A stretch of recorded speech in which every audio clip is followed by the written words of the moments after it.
In this lecture, I'd like to talk about some psychological dimensions of the pricing problem. So psychological biases and psychological considerations can affect the optimal pricing decision. And in this discussion, I'd like to talk about a couple of aspects of that. The importance of framing, and the importance of anchoring and human behavior that tends to anchor on certain numbers or certain ideas. I'd like to talk a little bit about System 1 versus System 2 thinking, or the System 1 and System 2 brain, and then also talk a bit about prospect theory and what that tells us about human thinking, human decision making, and how it plays into pricing. Quick question for you. Imagine you're planning a one-week vacation to the Caribbean in 6 months, and this vacation is going to cost $1,200. Now you have two ways of paying for financing the vacation. The first involves paying or making 6 monthly payments of $200 every month between now and the time you leave for vacation. The second option involves 6 monthly payments of $200 during each of the 6 months after you come back from vacation. Now, this question was posed to a number of respondents, and the psychologists Prelak and Lowenstein found that the majority of respondents in this case actually prefer or choose the prepayment schedule. So I'd like you to jot down what you would prefer, prepayment or postpayment, and then consider another decision. This decision involves another purchase 6 months from today, but in 6 months you're planning to purchase a new clothes washer and dryer. These two machines together will cost $1,200. And again, you can either prepay with 6 monthly payments of $200 each from now until the time you acquire the asset, or 6 monthly payments of $200 during the 6 months after you take delivery.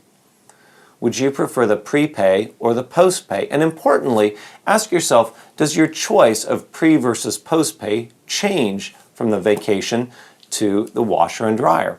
After all, from a purely economic standpoint, both involve the outlay of $1,200 for some particular item, and at a rational level, it shouldn't matter whether we prepay or postpay. In either case, we're getting an asset valued at $1,200. But interestingly, psychologists Prelak and Lowenstein found, when they posed this to a number of survey respondents, that the vast majority, 84%, chose the postponed or post-pay schedule for the washer and dryer. Now, why is that? Why is it that respondents choose prepay versus post-pay for the same dollar amount and the same payment terms? Well, they found that there were several important factors in the prepay or finance decision. One was the amount of pleasure generated by the purchase. The more pleasure that was generated by the purchase, the more willing people were to prepay. A second factor was the synchronizing of the timing of the cash flows, the costs, and the benefits. The benefits of the vacation occur more or less during the week of vacation, although the memories may linger for some time after. Whereas the benefits of the washer and dryer occur after it's acquired for many months and hopefully for many years. Synchronizing the timing of the costs and the benefits was also an important consideration for many of the respondents. And this plays into pricing decisions, the decision to set a price and the decision to offer certain prepay or financing terms. Those need to be set or at least established with consideration for these and other factors that are important to consumers. A second thing, or a second behavior that consumers exhibit, is anchoring. To make this concrete, take the last 3 digits of your phone number. So for instance, my work phone number is 472-2334. So I'll take 334 and add 400 to that and compute the sum. Go ahead and jot this down on a sheet of scratch paper. When I do this, I take 334, or 334, and add 400 to it. So 774 is the number. Take a moment and jot that down using your phone number. Then, right below that number, answer these two questions. Was Attila the Hun defeated in Europe before or after that year? We'll assume that these years are AD. So 774 AD. And then, secondly, what is your best guess of exactly the year Attila the Hun was defeated? Now, this isn't a history course, I'm not testing you on your knowledge of history, but when this particular exercise was posed or given to a large survey of respondents, what's very interesting is that even though the number, for me, 774, has absolutely no rational connection to the answer to either of these questions, nevertheless, respondents' answers were systematically correlated with the number that they wrote down. For instance, the experiments showed that if we lump the phone number, and this is the phone number plus 400, okay?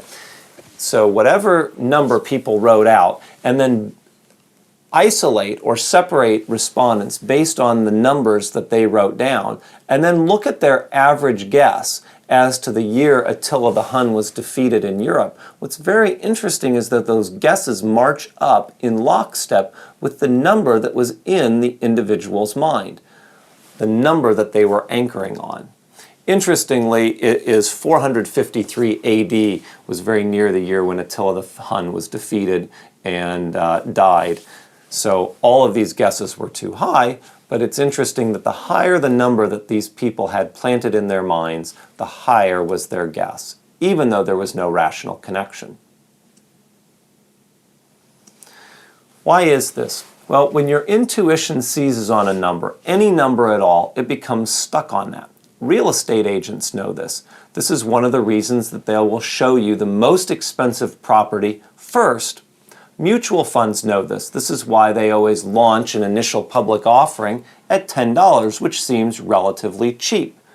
Mutual fund companies will advertise their hottest fund from last year because they know that that eye-popping historical return in bold print will be the number that you seize upon and associate with that particular mutual fund.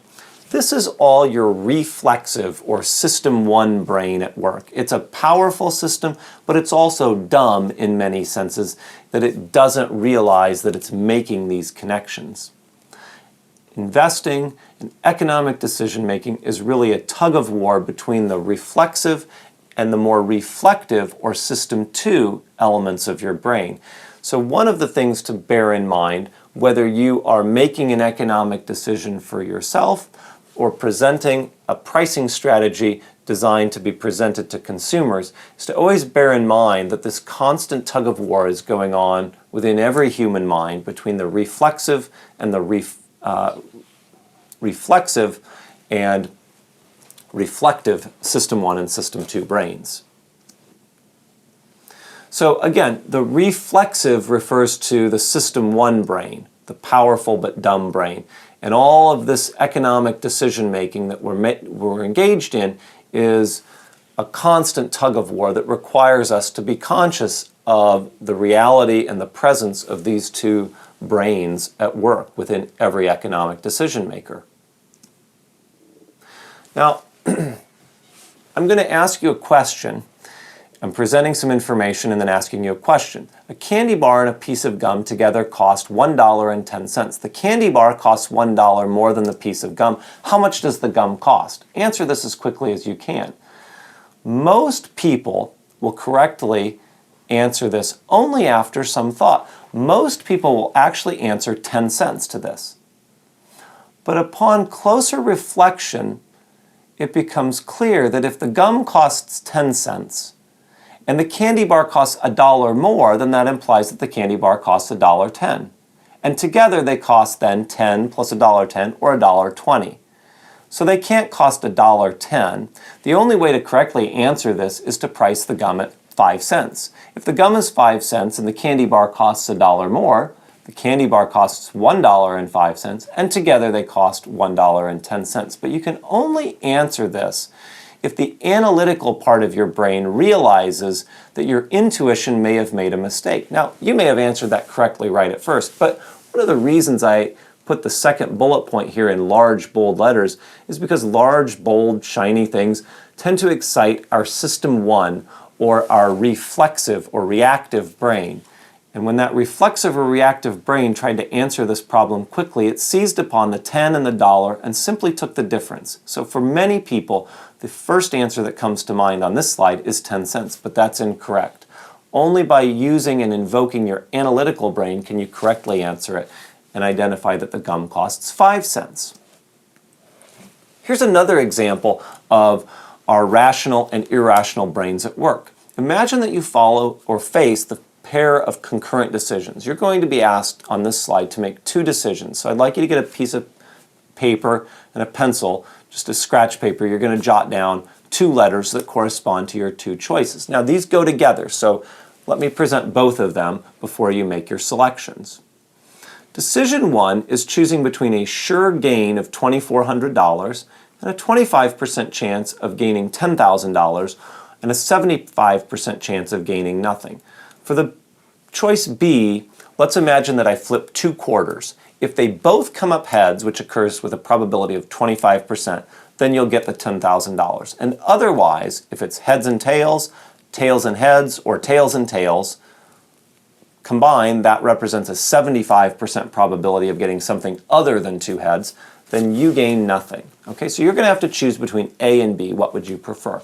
But don't choose yet. Let me also present choices C and D, because you also have to make a choice between C and D. Choice C is a sure loss of $7,500 versus choice D, a 75% chance to lose $10,000 and a 25% chance to lose nothing. So again, I'll flip the two coins, and if they both come up heads, which has a 25% probability, you lose nothing. Otherwise, you lose $10,000. Now take a moment and write down either A or B and C or D. Now this problem has been framed to a number of different people in different cultures, different income levels, different geographic regions. Most people choose A and D. You may be an exception, but the majority of people choose A and D. But here's what's interesting. I'm going to give you a third decision now. Again, it's going to involve the flipping of two coins. You've got to choose between E and F. Choice E is a 25% chance to gain $2,400 and a 75% chance to lose $7,600. Choice F is a 25% chance to gain $2,500 and a 75% chance to lose $7,500. Now there's no trick here. Choice F is clearly better, because whether it's the two heads, the 25% outcome, you gain more with F than E, and if it's the 75% outcome, you lose less with F than E. And so F is clearly the dominant and better choice, and everybody can see that. But here's what is interesting. Everybody can see that F is the better choice, but F is exactly equivalent to the outcome one obtains by choosing B and C in the previous problem. And my bet is that almost none of you chose B and C together. Typically, only about 5% of respondents will make that selection. Now, what's the purpose of this? The purpose is that framing matters. It matters a lot. It matters a lot to investors, it matters a lot to consumers, and it matters a lot to economic decision makers.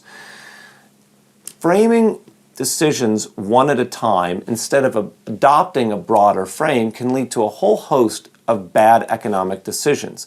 It can lead to missed opportunities to, say, diversify or a hedge, or poor asset allocation decisions if you are an investor. It can lead consumers to consider product prices one at a time rather than all together. So this tendency to frame narrowly is very deeply embedded within the human mind. It's also something that must be on the forefront of every pricing decision, because it's a psychological reality that we're dealing with, at least if our customers are human. Now, this also gets us, or offers us, a lens to understand something known as prospect theory. A common utility function adopted by most economists is given here. It's upward sloping with diminishing marginal utility. In contrast, here is a prospect function, or a prospect theory utility function. You see that it's got a little bit different shape, actually. In fact, the shape in the upper right quadrant is more the traditional shape, but then it curves, and the shape in the lower left quadrant is much different. How can we understand this? Well, prospect theory was a theory advanced by two very famous economists, Kahneman and Tversky. And they used this idea that people, to motivate the idea or explain the idea that people view gains and losses very differently.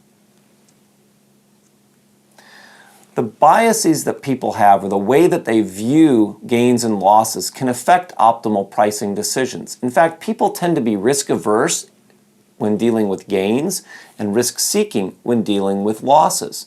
These biases can affect optimal pricing decisions.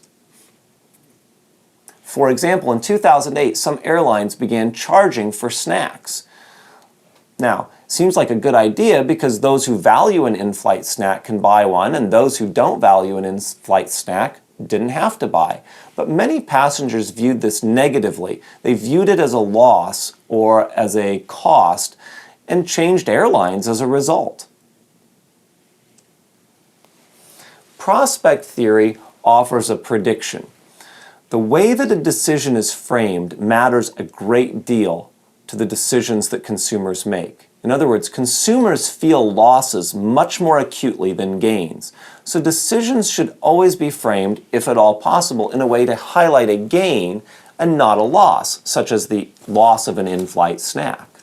Consumers are also very sensitive to the idea of fairness. Many retailers make deliberate pricing decisions so as not to appear unfair. For instance, Home Depot didn't raise prices after Hurricane Katrina, even though demand increased.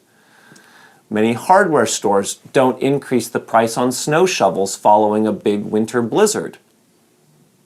In 2008, when gas prices rose to meet consumer demand, many U.S. citizens were outraged and heavily criticized oil companies for profiting unfairly. So fairness is something that's very acute in most consumers' minds, and many companies will make pricing decisions with a consideration for that. In order to avoid looking unfair, companies sometimes have to come up with creative solutions. In the music industry, performers set concert ticket prices below the market price.